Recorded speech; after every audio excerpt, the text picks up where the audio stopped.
History of the frozen pizza. Frozen pizza, hearing this word may feel weird because we are familiar with having normal pizzas. But the deeper we go into the video will get interesting. Today in our video, we are going to know how frozen pizza has formed and how it became this popular. Let's dive into the history of our favorite food, pizza. First thing first, frozen pizza is a type of food that we can easily make. It will take less than a minute to make. If you have a tight schedule or an unexpected guest arrives, then we can easily make this dish within a minute. This frozen pizza was invented by the Americans and won a big brand image. Can anyone imagine a pizza that can be frozen? This frozen pizza comes from its original normal pizza. The normal pizza was invented in the early 1700s in Naples, Italy. The scenario changed when the Italians emigrated to America in the 1880s. Then, Gennaro Lombardi opened the first pizza shop in America. Initially, it was not working and the profit was not earning, until Antonio Totono Pero suggested selling fresh pizzas, which grabs everyone's attention and earns a high profit. When the refrigerator was invented in America, they got a new idea to heat the pizza unbaked and sell pre-made pizzas. This means the pizzas can be stored, and with some simple steps, the consumers can make them by themselves. The steps are that on the dough, some ingredients will be topped while keeping the original taste and texture. The consumers just have to unfreeze it and bake it in the oven for a couple of minutes. When the demand for this started to increase, we can see it in the local shops and the grocery. Another pizza master was Jack DeLuca. He was a pizzalos of that generation. He used to experiment with pizza. For instance, he saw how to preserve pizzas for a month at a time. Then he perfected how to freeze pizzas, and in that period, 1952, he earned approximately $20,000. What intrigues the most is, if we see at the inflation rate, then it will be in $223,000 a month. By these statistics, we can assume that he used to earn a lot of money in that economy.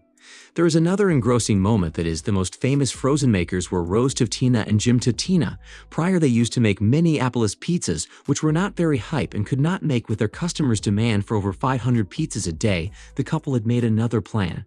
The plan was they would plant a large frozen pizzas plant, which was conducted in 1962. In terms of DeLuca, Bucci, they have earned a lot of profits.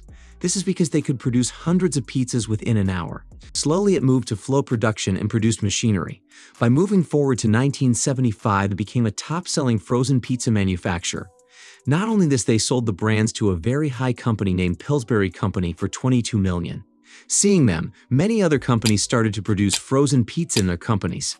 Now let's come to Pep and Ron Simek, who co-own a popular brand named Tombstone. They saw how frozen pizzas are high in demand. They started to bring new flavors and ship them to foreign countries. The most shocking part is that after some time they became the third most popular frozen pizza in the country. We can get to hear lots of pizza brands. All of these were the top-selling brands. When the time was in the early 70s, abruptly the bureaucratic office caught frozen pizzas as red tape. Why is this caused? After this occurred, many businesses shut down. This is because the cheese that has been used up is not supposed to have large amounts of old cheese. Yes, you have heard it right. The rule and regulations of cheese have got more strict, and as well as keeping costs down, frozen manufactured uses less cheese. As well as the government has a strict interest in frozen cheese up to 12%. The main reason is that there was a high annual cheese surplus in stockpiles and was in very bad condition. Thus, the American cheese industries wanted to share with those frozen pizzas. After increasing the pizza rate, the demand started to fall. Surprisingly, can you imagine that the National Milk Producers Federalism in the early 80s decided to help the frozen pizzas and claimed that they could cheese out and even keep the price low, which helped to engage more demands for frozen pizza again, and it was booming all over the place. We came to our last segment by hearing lots of interesting information.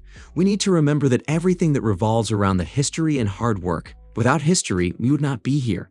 There are many historic parts related to frozen pizzas. We will discuss the points more briefly with more intriguing information about frozen pizzas. Mention which segments you enjoyed the most. Subscribe to our channel to stay tuned. Share with your friends. Thank you for staying with us till the end.